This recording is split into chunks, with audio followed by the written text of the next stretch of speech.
Simon & Schuster Audio presents Me for You, a novel by Lolly Winston. Read by Cassandra Campbell and George Newbern.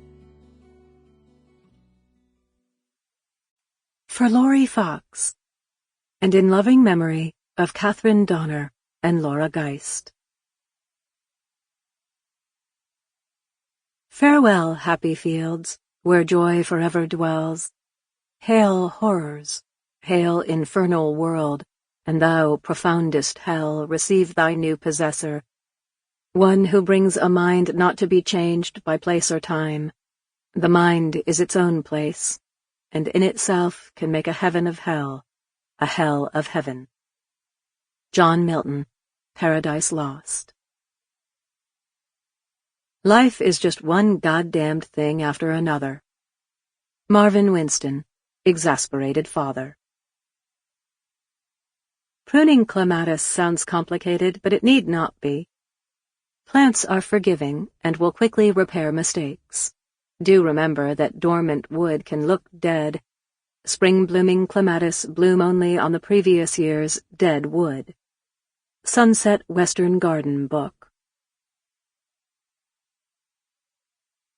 Part 1. Chapter 1. Like a fool, Rudy spoke to his wife Bethany for probably 10 minutes before he realized she was dead. It was a Saturday morning, and they lay in bed, neither of them having to work that day. He awoke with the idea that they should go to the beach for a long, relaxing walk. "We can wait until this afternoon," he mused, when Bea hadn't stirred at his first suggestion of the idea. He didn't want her to feel rushed.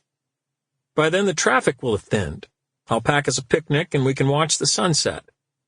When it gets dark, I'll take you to that little wine bar on South Main with all the great cheeses." He rubbed a bit of the soft cotton fabric of her nightgown between his thumb and forefinger. Bethany slept on her back, which was unusual for her. Rudy rolled away from her onto his side, facing the wall. He backed into her, nuzzling her hip with his bum. "I'll do everything. All you have to do is grab your sunscreen, a book, hat, and jacket for later." They joked about it, but Rudy felt ashamed of the fact that since he'd been downsized, Bea had maintained her higher-paying, full-time job as a hospital pharmacist, while he'd gone from CTO to a part-time department store pianist. He played all his life, given lessons while in graduate school. Now he wore a silly rented tuxedo and rolled out cocktail and Broadway tunes. "Plant a radish, get a radish," while shoppers considered the scratchiness of one pashmina over another. Sample complete. Ready to continue?